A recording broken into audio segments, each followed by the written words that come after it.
It's no secret that building a championship roster is one of the most difficult things to do in the NBA. However, people often ignore that championship windows are extremely short, and keeping that status as a contender is just as challenging as winning it all.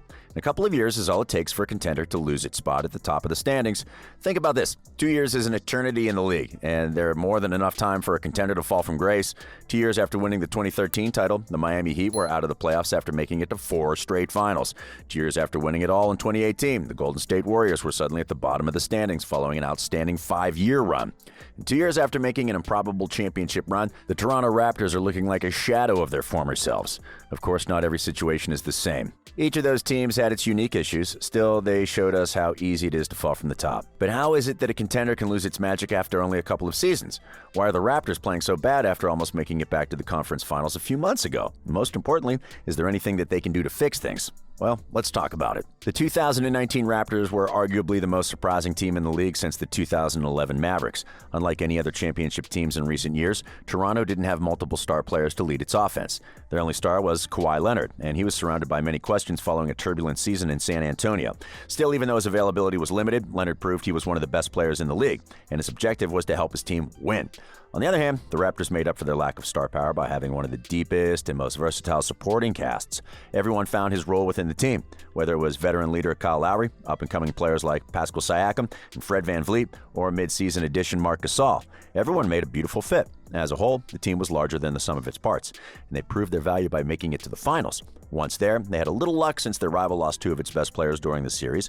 As a result, the Warriors were left with a depleted roster that wasn't capable of defeating the Raptors 4 times in a 7-game series. Of course, Toronto's happiness wouldn't last very long. Shortly after winning their first title, the team lost Leonard in free agency. With their best player gone, most people assumed they would struggle to keep winning games and eventually be forced to start all over again.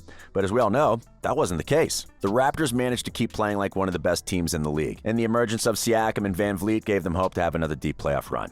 They almost succeeded with that, but were defeated by a Celtics team that exposed their weaknesses during one of the most hard-fought series of last season's playoffs. But still, considering how successful they were in their first season without Kawhi, most people expected them to keep playing at a high level in the following year. So what went wrong with the Raptors? Well, the first thing to point out is that they lost 2 rotational players during free agency. Both Gasol and Serge Ibaka left the team to play in LA, leaving Toronto without its best players at the center position. To try to fill out the rotation, the team signed Aaron Baines and Alex Len. And while it was evident neither of them brought the same skill set as Gasol or Ibaka, they were considered solid role players that would help the team keep performing at a high level. But throughout the first month of the season, that hasn't been the case so far. Neither of their former centers was a central piece in the team system, but they were both capable of making life easier for their teammates. Mark had slowed down a little bit on both ends of the court because of age, but he still knew where he needed to be to disrupt plays on defense while also making excellent reads on offense that allowed him to deliver high-quality passes. On the other hand, Ibaka was also capable of providing a solid defensive presence inside, and his shooting was good enough to keep opposing defenses humble and create the space needed for his teammates to thrive on the offensive end. In other words, they were both role players, but they were among the best at what they did, and the Raptors have learned that the hard way. Even though the rest of the rotation remained mostly unchanged, Toronto hasn't been capable of performing at a high level because of their lack of production at the center position. In the team's first 12 games, Baines and Len have combined an average 6.6 points, 6.5 rebounds, and 0.8 assists per game. The numbers on both ends of the court have been terrible. As a result, their playing time has been reduced to the point where each of them has been held out of games recently. However, while the weak play from the big man has been troublesome, it hasn't been the only reason behind the poor start from the team. A 4-8 record can't be blamed on the absence of 2 role players or the performance of their replacements, especially when we consider it's the first time since 2012 the Raptors have started the season so poorly. There are at least 2 other reasons why the team has failed to keep playing like its old self during the first few weeks of the season: their inconsistency and the slow start of Siakam. The shortcomings of Baines and Len have created a problem with the team's rotation, something that would be an issue for any team, but the rest of the Raptors' veterans haven't been able to play to their strength as they did during last season. For instance, strong defense has been something associated with the team during the last few years. In fact, Toronto has finished each of the last 3 seasons with one of the 5 best defensive ratings in the league. But things have been very different this go-round. Currently, the team is ranked in the bottom 10 in defensive rating. But the biggest issue may be the fact they've looked like 2 entirely different teams at times. In December, they were the 3rd best defensive team in the league, but their offense was dead. Now, in January, things have been the complete opposite. So far, they've had the third best offensive rating in the league, but have fallen all the way to 28th on the defensive rating. So, who are these Raptors? Are they still the same tough-minded team that always prioritized getting stops and playing great defense, or are they a new version of themselves that will focus on scoring? Until they find their identity, whatever that is, they won't be able to win games as they did before. However, if they decide to focus on offense, it's not clear whether they'll be able to regain their status as a playoff contender. That's not to say they won't be able to win games, but they may not be able to finish with one of the top seeds in the East. During their first 8 games in January, they've looked like a better version of themselves and have a 3-5 record. But the only good teams they faced during that stretch were Boston and Phoenix, with both games resulting in losses. Their 3 wins came against Charlotte and Sacramento, and 2 of them were only by 3 points each. The other 3 losses came against teams that haven't been performing at their best either. But the thing in those games is the Raptors had a chance to win late in the fourth quarter. In fact, they took shots at the end of regulation that could have won 2 of those games, but missed both times. And that's exactly where one of their biggest issues is. They don't have a closer. Siakam was supposed to be their go-to guy following the departure of Leonard. The results were positive during last year when he had the ball in his hands, but then the playoffs changed everything. Pascal couldn't get into a rhythm inside the bubble, and when the playoffs came around, teams used that to their advantage. Against the Celtics, he was mostly a non-factor, and players like Lowry and Van Vliet had to take on the responsibility of taking big shots when it mattered the most. So far, he hasn't played as bad as he did in the playoffs, but he hasn't been able to score as he did during the last season either.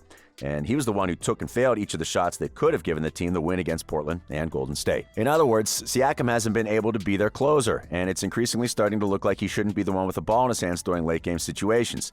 That doesn't mean he hasn't been making a positive impact for the Raptors this season. Despite his scoring taking a step back, he's been averaging career highs in both rebounds and assists per game. His passing has looked a lot better too, and he's been able to create plays for his teammates in a higher rate than previous years. That helped him post the first triple-double of his career a few days ago, and it's certainly been a pleasant development for the team. However, if there's something we can take about his performance since the pandemic started, is the fact he may not be ready to be the guy for Toronto. So, should the Raptors give up on the season and start looking at the future, or is there anything they can do to salvage the season? Well, when it comes to their situation at the center position, it looks like they may have already found an answer. Chris Boucher has been playing the best basketball of his career recently, and even while there are some concerns about making him a part of the starting lineup, he's been the best big man by far. In fact, Nurse has admitted he's considering the possibility of making him a starter, so it may be a matter of time before that becomes a reality. But when it comes to the lack of a go-to guy, it's not clear whether they have a clear option available. Lowry and Van Vliet have been playing at a high level once again, and we'll always remember Kyle for how he took it upon himself to stave the Raptors from elimination during the playoffs. However, the team shouldn't expect him to do that on a daily basis. He and Fred may be able to make the big shot from time to time, but relying on them to do it whenever the team needs a bucket, that could be a risk. So, in the end, it doesn't look like there's an easy way for Toronto to solve all of its problems. The emergence of Boucher may allow them to strengthen their rotation, and that should help them develop a rhythm as the season progresses. But it still may not be enough to take the Raptors back to where they were last season. Of course, the Raptors have become experts at finding unexpected contributors when they need them the most, and there's still enough time for them to turn their season around. But unless they make a move, their years as a contender in the East might be coming to an end. But now, do you believe the Raptors will eventually start playing like their old selves? Or should they consider making a trade before the deadline? Let us know in the comments. We hope you've enjoyed today's video, and if you did, remember to like it and subscribe to our channel for more NBA content. We are Courtside.